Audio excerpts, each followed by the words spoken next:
This is Mr. Marvelous, and this is Wrestling Talk.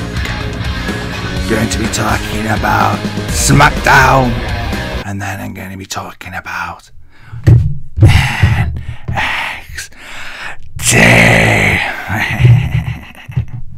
Let's just see how it shaped up, eh? After both main events of the weekend. We had Backlash for SmackDown and we had NXT TakeOver.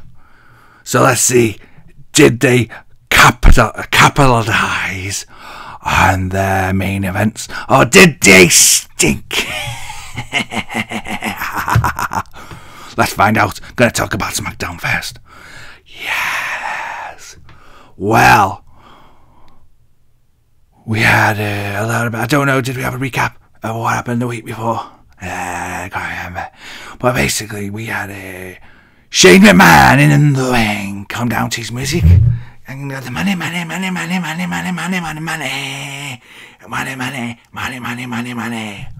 He's got money.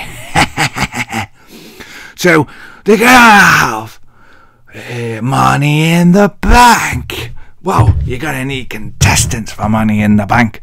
So he goes and he announces he's going to be in the match. We have no surprise. We've got AJ Styles. Let me just say for the record, lost his match at Backlash. Then we've got Ziggler. Dolph Ziggler, once again. He lost his match at Backlash. And then we've got Shinsuke Nakamura. And then we've got Baron Corbin. Once again, lost his match. And Sami Zayn. Right. These are going to be the doo-doo-hoodies in the match. And then guess who comes to the ring? He's not a happy camper. It's only Kevin Owens. Comes to the ring and goes, why aren't I in the match then? He's got these losers there in the match. And this and that. And then they're all talking to one another, and then Corbin goes up to him and goes, what are you on about? He goes, you cry over spilt milk. He goes, you're just crying because you can't be in the bloody Money in the Bank match. And then AJ Styles pikes in and says, he goes, goes to Owens, he goes, you're the WWE version of Carmen from South Park. Pork pie, kitty, do you mind pie, pork pie. Can't do a very good impression of Cartman. My voice is too masculine. I sound like a dinosaur would sound like if he was. If a dinosaur could talk, that'd sound like me, Mr. Marvelous. Without any chatter. And then Shane McMahon gets involved and starts saying, well, we're going to have some matches then, are we? So we're going to have another match with Corbin against Sami Zayn. And we're going to have a tag team match with Dolph Ziggler and Owens going against the phenomenal one, AJ Styles, with Shinsuke Nakamura. Now, before I talked about something else, let me just make a point of something. You know, I don't just watch wrestling, I listen to wrestling podcast. You could say I'm a bit of a sports entertainment, what's the word? Oh, what's that word? Oh, my brain's gone blank. Anyways, I'm a reporter of wrestling, basically. Yes. And I do my homework. A journalist, that's it. And I heard Keller say on his podcast, right? We're in context. He said at Backlash, he said that Shinsuke Nakamura was exposed slightly. And he wasn't quite as bulletproof as he should have been. He should have just trained through Dolph Ziggler, even though he's been a world champion. I give the devil his due. But in the same context, he thinks Finn Balor can beat the Beast Brock Lesnar for the Universal Championship. And he struggles to beat Anderson. I wouldn't say struggle to beat him, but I say he'd be exposed. He is not quite bulletproof. It would expose him. Well, Keller, get your story straight. You're a hypocrite. Yeah, these journalists, they don't know what they're on about. I've watched wrestling all my life, and I see it as it is. You know, I'll go back to SmackDown now. Right, so we got those, we got all that sorted out. Goody gumdrops.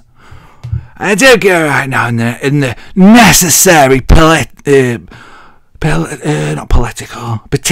order. I'm just gonna get through it.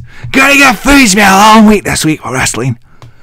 And then, was that segment before that segment? Well, basically, we had Fabrice, and they're backstage. And they're in the Shane McMahon's office, and they got all this stuff about, all the pictures, all the evidence that they've gathered to find out who wrestlers are not dressed for success. And then Shane comes and picks up the badges, and they're both like Fandango and Breeze looking at him like, oh no, have we failed then, have we? He goes, you're not giving us you're not taking our badges off us, are you? And he's picking up the badges, and he goes, you don't want the guns, do you?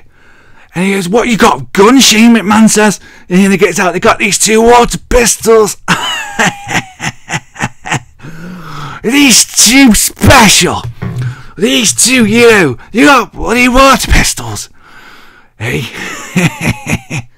Anyway, so Shane McMahon goes, you're alright, you haven't done too badly. He goes, I've got an idea how you can redeem yourself.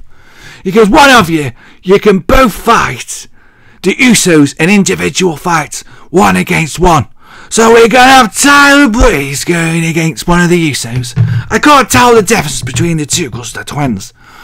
You know, I'm a bit challenged in these ways, you understand? Don't take the mickey. You know what you say? You take the piss. Right. But I struggle to tell the difference between twins. They bleed through me. So you've got Breeze going against one of the Usos. And they're messing about in the match. And then Fandango hits the other dude with the water pistol. It distracts him. And then Tyler Breeze goes for a roll up and he wins the match. Now I don't know what happens at the other match, because something happened on the stream or something I was watching it on. And basically, Fandango won.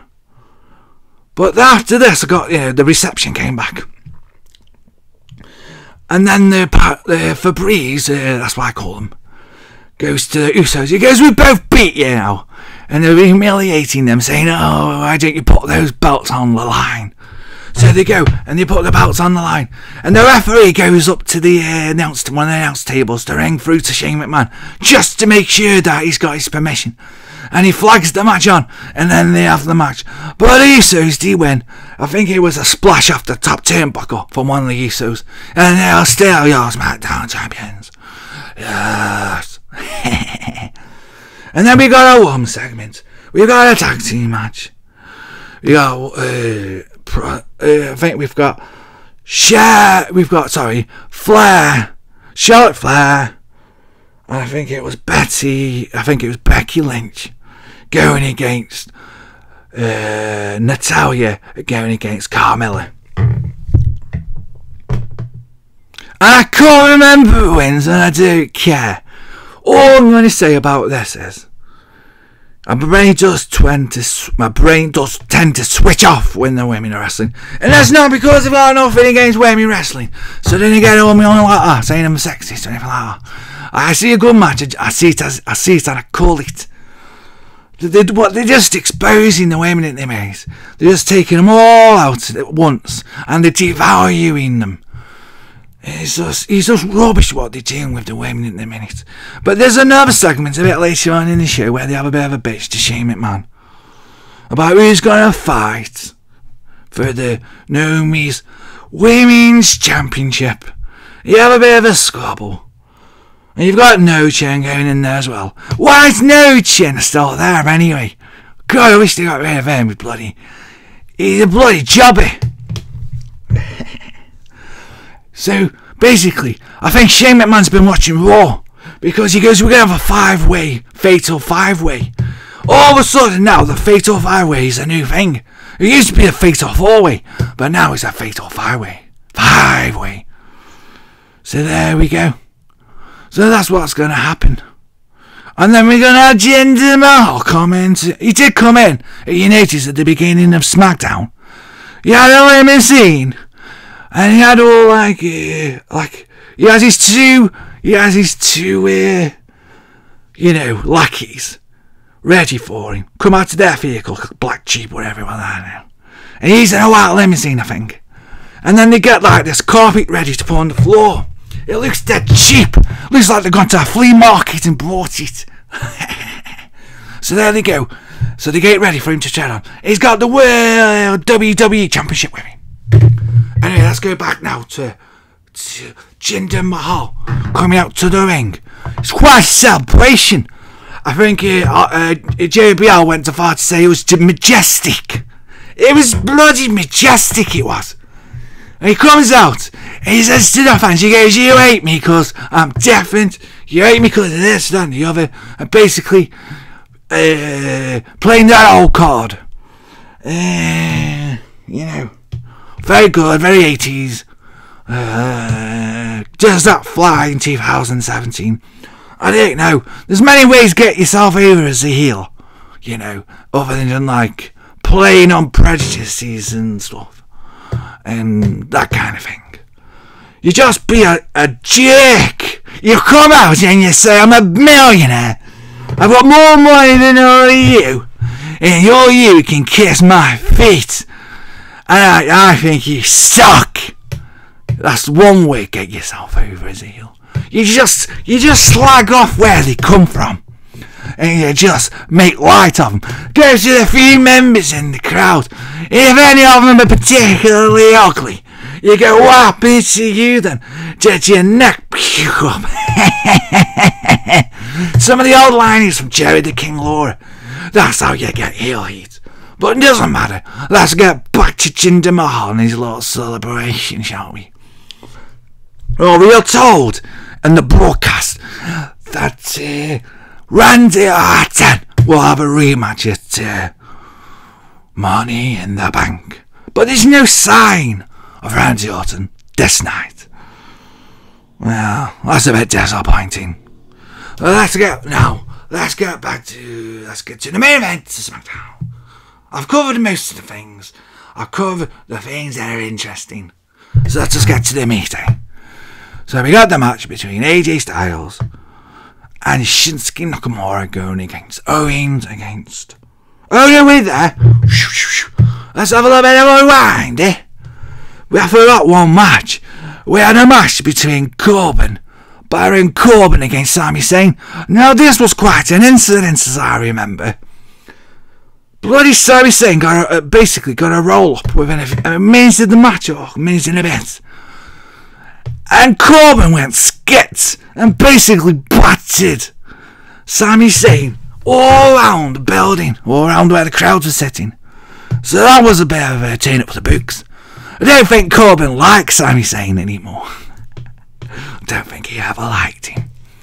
But let's get back to the main event. So, it's a good fought match. They're all capable performers. We've got AJ Styles, who's allegedly, almost definitely their best performing wrestler, or sports entertainer, or superstar, or everyone you want to think about it, in the world at the moment. And we've got Kevin Owens, who's no slouch. And we've got Shinsuke Nakamura, who's from Japan, or New Style. And he's no slouch neither. Now, I've only seen him wrestle since he's been in the WWE, on NXT, and now But what I've seen, I've been impressed with. And he is a superstar. You know, he's not just a wrestler. He's got a good gimmick. And he's a good wrestler. He's not too much to ask for, is it? Have a wrestler who can talk, who looks the part, and he can wrestle. If you can wrestle, it's just a bonus, you know. You've got to be able to talk on the mic, and you've got to look the part. And then if you wrestle, well, you know, that's 3 out of 3. But we get back to it. I think wins the match. I think Shinsuke Nakamura hits his King Sassy on Dolph Ziggler, and they win the match. No surprise there, is the boys and girls. So that was the SmackDown. And let me get talked about something, right? I was listening to Wrestling Inc. And one of them said, when they were talking about SmackDown, that Charlotte, right, because she's on SmackDown, and SmackDown only being 2 hours, is not long enough for her to get the exposure or to get the treatment that she should get. Now, is it just my imagination, or have everybody who's a wrestling fan and who watches wrestling for the last couple of years have all been saying that Raw's too long? 3 hours is too long for a wrestling show. Yes. So how could a wrestling journalist on a podcast say that someone should go from SmackDown to Raw because it's a longer show? These people are gone mad. They are marks, I tell you. They're marks. They don't understand that. You want a 2 hour show filled with action, personality, storylines. Like back in the day when Raw was 2 hours, or back before that in the Attitude Era. Now, whatever, you talk about the split of SmackDown and Raw, because they did it before, now they've done it again. But saying that Raw should be 3 hours, well, someone should go to Raw because it's a 3 hour show. These pundits don't know what they're on about. Then we got, what is it, Dave, what's his name? Oh, Dave Meltzer, with his 5-star, right, rating of matches. He says wrestling's better now than it's ever been. How can it be better now than it's ever been? When WWE between Raw and SmackDown have lost 1 million viewers on last week's episode of SmackDown and Raw. Between the two shows, they lost 1 million viewers. How can you say wrestling's better than it's ever been? I watch some old wrestling now and again. I watch some WCW Nitro, or watch some old wrestling, you know, whatever. Watch some old WWE main events, WrestleMania, SummerSlam, Survivor Series, WrestleMania, and all this and the other. And the wrestling is just as good as it's ever been. From about I'd say from about the 90s. Wrestling is about as good as it's ever been to the 2000s. You can't say that wrestling's better now than it's ever been when you've only got 3 million people in America who watch it every week, when there used to be 7 million people watching it. When WCW was on and WWF then at the time was on, there are 10 million viewers between them watching wrestling in America. I don't want to hear this shit anymore from these idiots who haven't got a clue about nothing when it comes to wrestling that is as good as it's ever been. Don't be brainwashed by these bloody imbeciles. So let's get to NXT, shall we? I think I went on a bit of a tangent then. I don't want to sound like a bit of old fart like they are. If it's a good wrestling event, if I see a good match, if I see good personalities, good characters, good storytelling, good selling, and a good match, I'm going to call it, and that's what I'm going to tell you. It's good. So let's get past that, right? Let's get to NXT. Where Aleister Black come down to the ring with his music. You know, he's a bit spooky. And he was going against all people. He was going against Kid Hawkins. Super job. Well, we all know how this is going to go. Now, even I was a little bit confused because Kid Hawkins seemed to put up a bit of a fight in this match. Don't get me wrong. Aleister Black gave him a good beating. And it's his black mass. But I think, they gave Keith Hawkins a bit too much of this match. Just a bit too much. And then we had a debut, I think. Or I don't think it was his first time ever. But let me just say, before I get to that, I'm going to talk about NXT a little bit generally, but basically, with a lot of recaps and a lot of interviews and a lot of rubbish on this NXT this week, it was losing my attention just a little bit. I thought to myself as I was watching this, I could be reviewing the wrong show. Should have watched 205 and reviewed that. But oh well, never mind. We'll see. I'll watch NXT, not NXT. I'll watch 205 today. And then I'll see if it's better quality programming in NXT. And then I might switch to movie. But before I get to that, we had the debut. Oh yeah. I'll get to that. We had a debut of a wrestler called, is it Valentina Dream? And he's a bit funny. He's I'm gonna say funny looking. He's just a bit odd. You see, you wouldn't catch me with your asses down. But he had a match. What was it against now? Oh, that's not my microphone.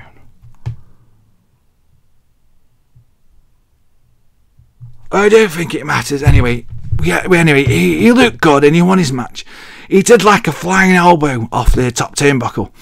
He got quite a bit of it, you could have said he was on fly miles. He got quite up there, And then we had, I think it was the main event of NXT.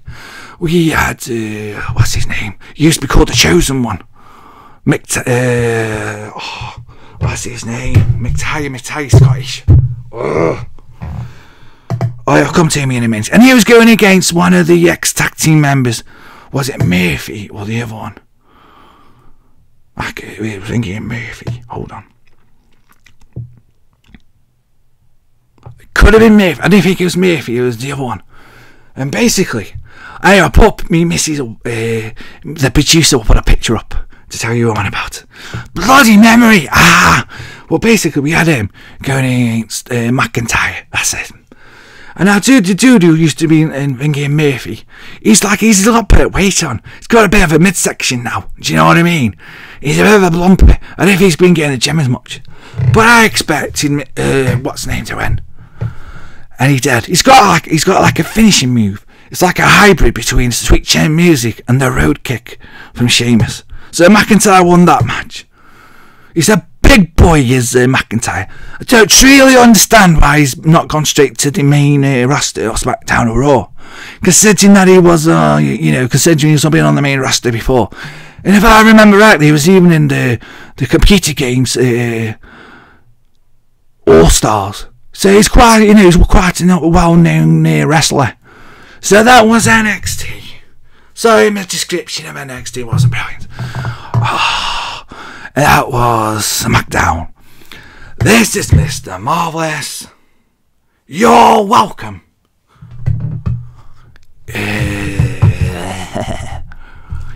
Eat my bicep, bitch.